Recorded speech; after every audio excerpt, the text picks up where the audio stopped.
ఇవాళ అద్భుతమైనటువంటి శ్లోకం భార్యాభర్తల యొక్క గొప్ప బాంధవ్యాన్ని గురించి. రఘువంశంలో కాళిదాసులు వారు దాన్ని ఆరంభించే ముందు ఒక అద్భుతమైన శ్లోకం చెప్తారండి. వాగర్తావివ సంపృక్తౌ వాగర్త ప్రతిపత్తయే జగతః పితరౌ వందే పార్వతీ పరమేశ్వరౌ.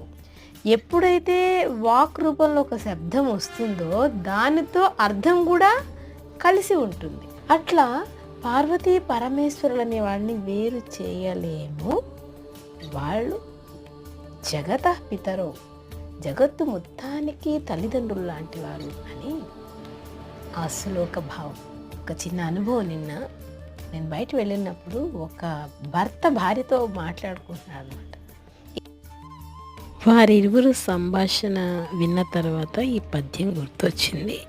ఇంకా వివరణ కోసం లాంగ్ వీడియో తప్పక చూడండి. మనస్తత్వాలని, మీ విలువలను మీరు కాపాడుకుని